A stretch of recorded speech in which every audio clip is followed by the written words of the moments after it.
Hello and welcome to Turan IAS. Now we will discuss the English Britishers into India, their entry into India.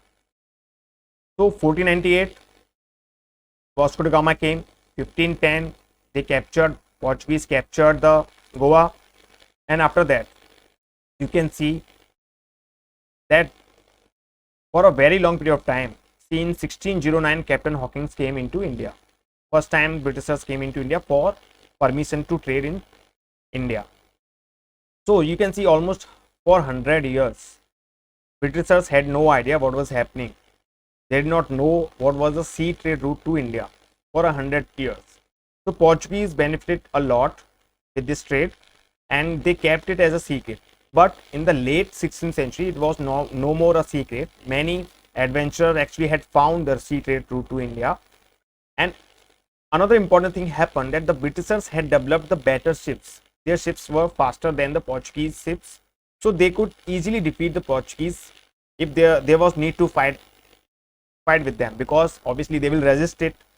When Britishers are trying to enter into India, they will stop them. So it happened actually. They even fought the battle with the Britishers in 1612. They fought a battle of the coast of Surat, and after that actually this you can see this Jahangir, he got impressed with the Britishers and he allowed in 1615 he allowed Sir Thomas Roe, you can see him in this picture.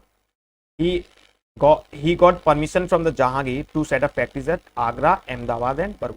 Before this, the Britishers established their factories at Surat. This question is often asked in state services exams, that where was Britishers' first factory? So first factory they established at Surat in 1613. They got the permission to trade in Surat in 1611 and in Masulipatam also. I have not written it here, Masulipatam. And they built a temporary factory there. Somewhere you will see that it is written that the Masulipatam is the first factory of Britishers. No, it was a temporary factory there. They got the permission to trade in Masulipatam as well and in Surat, but they did not get permission to trade in all over India. So 1613 first factory was established, and in 1616 second factory was established in Masulipatam, and in 1615 they got the permission to trade at Agra, Ahmedabad, Bharuch, because he got impressed with the Britishers after their victory over the Portuguese in 1612. Now still they had a strong competition from Portuguese and the Dutch. Dutch also had factories by the time in India, so their trade with India was not much profitable for a very long period of time, for at least 20-30 years. It was not as profitable as they thought at the time.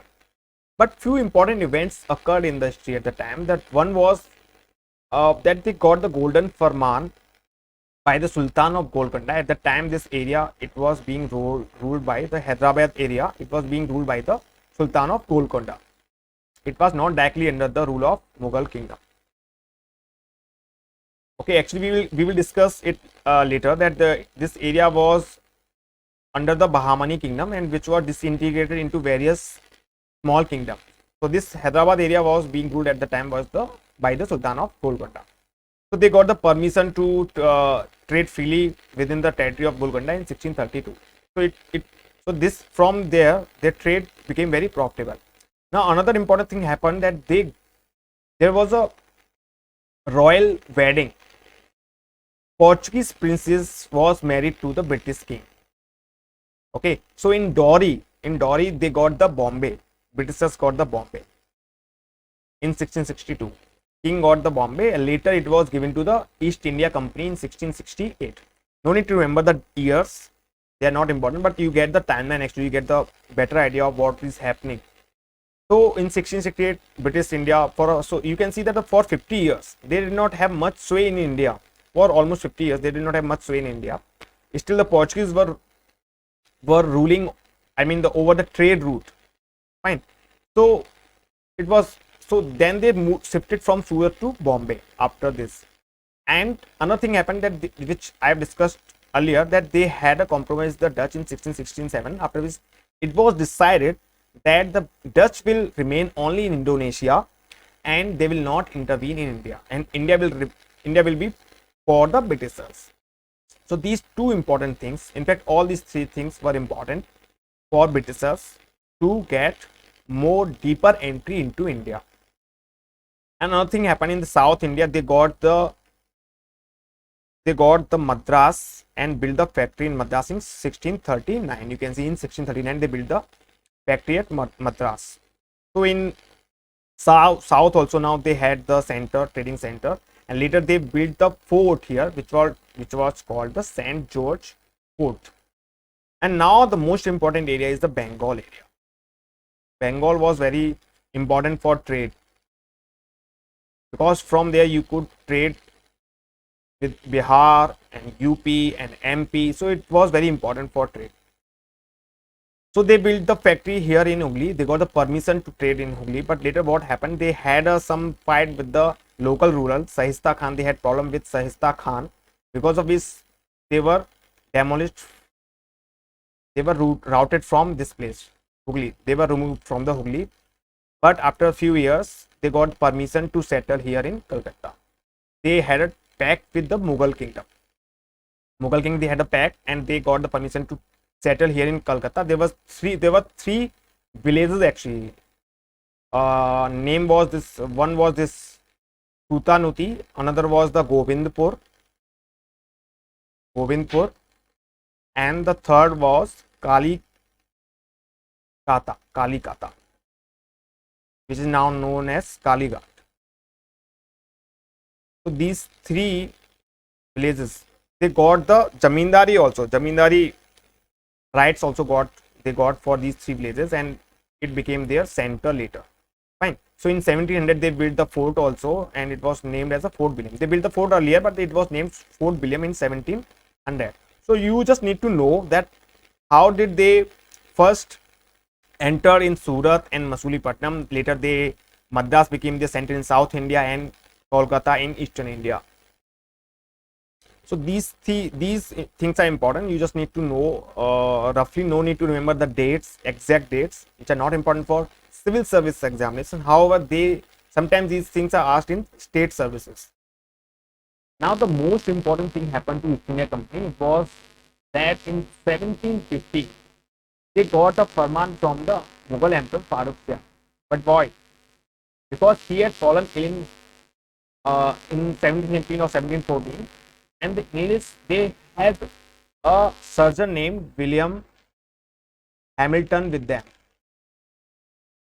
William Hamilton treated Farrukh Shah, and in return Farrukh Shah issued this farman, and it was very, very crucial for East India Company. Under this, they got exemption from the import-export duties, all taxes. Now they did not have to pay taxes, daily taxes. However, they had to pay annual payment, but virtually they had a free trade, because now other traders were paying these taxes and they did not have to pay any taxes. They were paying directly to king annual payment, right? Because daily the officers, the tax officer, they used to harass the traders. So it was they had to pay some bribes or anything. Now they did not have to worry about that.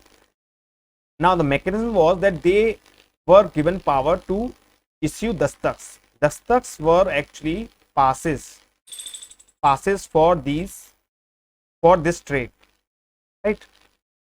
Now they misused these passes. They used these passes, the Britishers, for their personal trade also, and actually because of which, and later what happened is they issued these dastaks to even Indian traders, and it became the cause of trouble, cause of dispute between the Nawab of Bengal and the East India Company, which we will be discussed later. Now the third important thing was, now they could rent more land around the Kolkata, and same thing, this same mechanism was applied to Surat area also, Bombay Presidency area also, and the southern area as well. And the fourth important thing was that the company now could issue their own coins from the mint. They had the factory, mint factory. Mint is called that, where coins are issued in Bombay. Now, they were recognized. These coins were recognized in whole Mughal Empire. So you can understand that now it was very easy for them to trade in within India. And actually this Dastak thing, this became the reason for impoverishment of Bengal. It was highly misused. So this is what we have discussed about the Britishers briefly. We have not gone too much into it because it is not so much important for civil service examination. Few questions, sometimes they can ask few questions from here, but it's important to understand actually what was happening before Battle of Plassey. Real syllabus start from the Battle of Plassey. Now in next video we will discuss the French, how did they come to India, and what was the reason that they were not able to get success as equal to English people. Fine. Till then, bye bye. Thank you.